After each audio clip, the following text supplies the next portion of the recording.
धर्म और भगवान एक ऐसा ब्रांड है जिसको हमारे धरती का कोई भी कोने से कोई भी इंसान को मालूम है, चाहे वो इंसान आस्तिक हो या नास्तिक।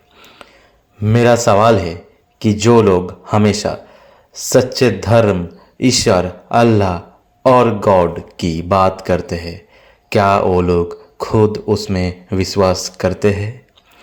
आप कोई भी धर्म से बिलोंग करते हो, लाइक हिंदू, मुस्लिम, क्रिश्चियन, आप पूजा पाठ करते हो, रोज़ा, नमाज, प्रेयर करते हो, लेकिन आप कभी कभी ऐसा भी काम करते हो जो मानवता और मानव धर्म के खिलाफ है, तो आप बिल्कुल धार्मिक नहीं हो सकते हो।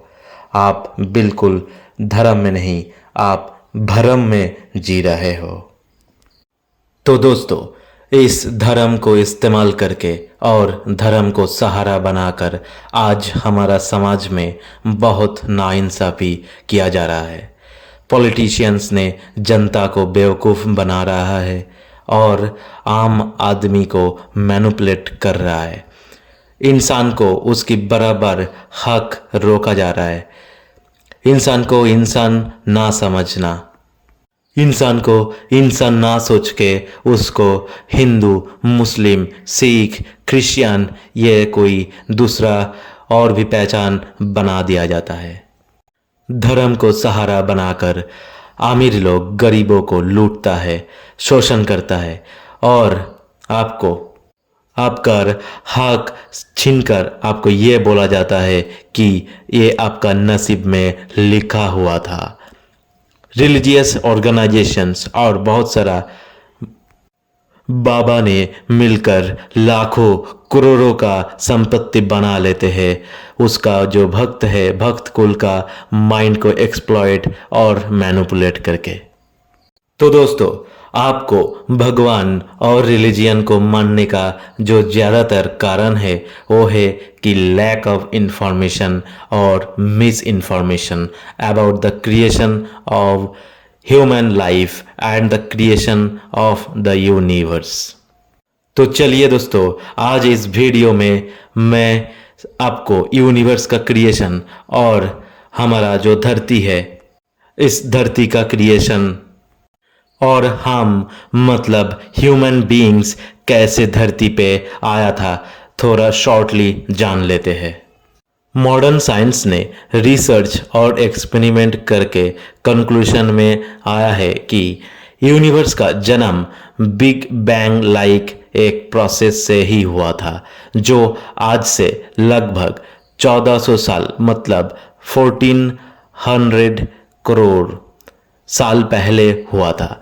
आपको ये लग सकता है कि ये बिग बैंग थ्योरी क्या है। बिग बैंग एक ऐसा फिजिकल थ्योरी है जो कि एक्सप्लेन करते हैं कि हमारा यूनिवर्स 14 बिलियन ईयर्स पहले एक बहुत ही हाई डेंसिटी और बहुत ही हाई टेम्परेचर सिंगल पॉइंट से अचानक केमिकल रिएक्शन के चलते एक बहुत बड़ा धमाका हुआ था और उस धमाका से ही बहुत तेजी से यूनिवर्स का एक्सपेंशन हुआ था, मतलब विस्तार हुआ था। और ये जो एक्सपेंशन है ये आज तक भी कंटिन्यू होते ही जा रहा है।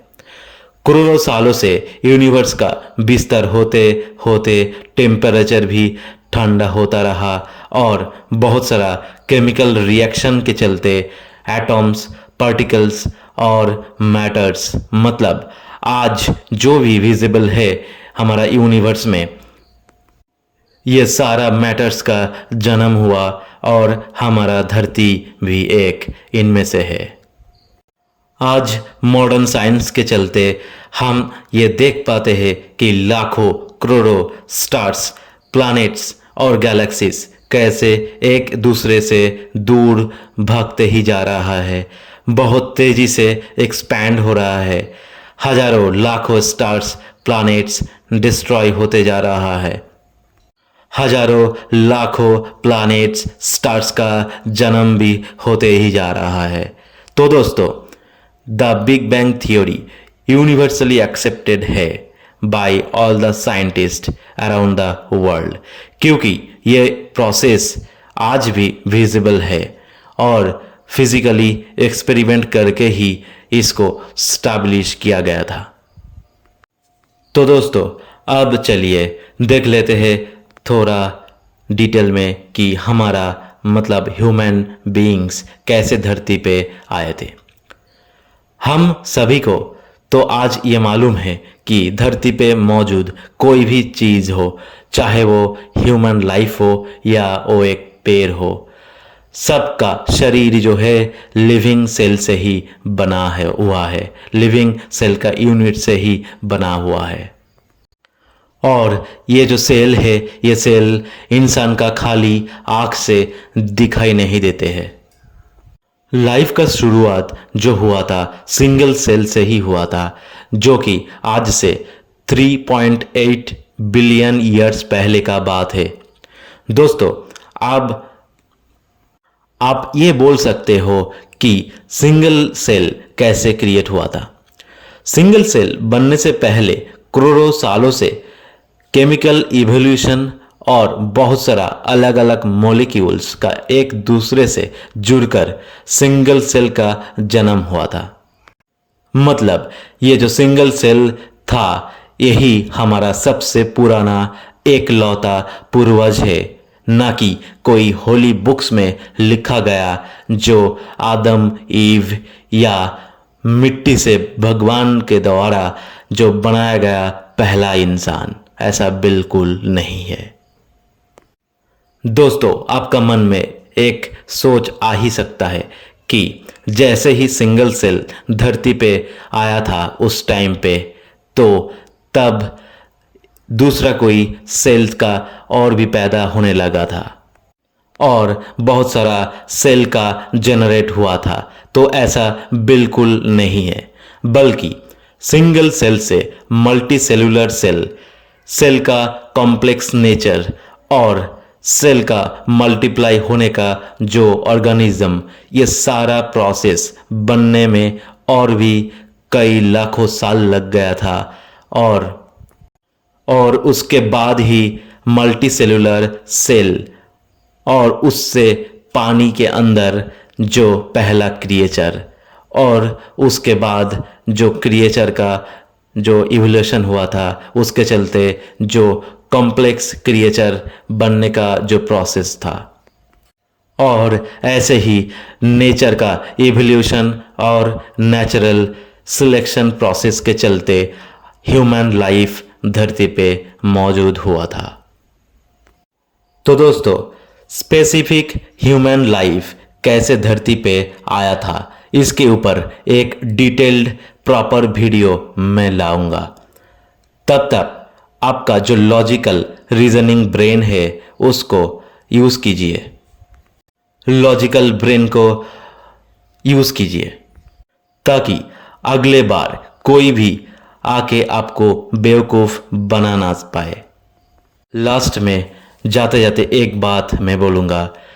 बहुत लोग ये एक बात बोलते हैं कि कुछ साइंटिस्ट तो भगवान पे बिलीव करते हैं, तो ये लोग क्यों बिलीव करता है जो कि ये लोग साइंटिस्ट हैं? तो मेरा कहना है कि मैक्सिमम डॉक्टर्स ने सिगरेट, गांजा और बहुत सारा नशा करते हैं, और वो सारा डॉक्टर्स को ये बहुत अच्छा से मालूम है कि ये सारा नशा जो है जानलेवा है और कैंसर होता है, बीमारी होता है और सेहत के लिए बिल्कुल हानिकारक है। लेकिन फिर भी वो डॉक्टर्स लोग ने ये सारा नशा करते हैं और कंटिन्यू भी करते हैं। तो दोस्तों इसलिए मैं हमेशा बोलता हूँ लॉजिकल ब्रेन को इस्तेमाल कीजिए, क्रिटिकल थिंकिंग को बढ़ाइए, रीजनिंग, क्रिटिकल थिंकिंग इसको यूज़ कीजिए, ताकि आपको सवाल करने में आपका जो ब्रेन है आपको हेल्प करे। और तब जाके आप किसी को सवाल करने का आपका मन में करे जाएगा, साहस आएगा, तब जाके आप किसी को सवाल करते हो और सीख पाओगे, तब जाके आपको कोई सामने आकर उल्लू बना ना पाए। Thank you. इंसानियत का जय हो।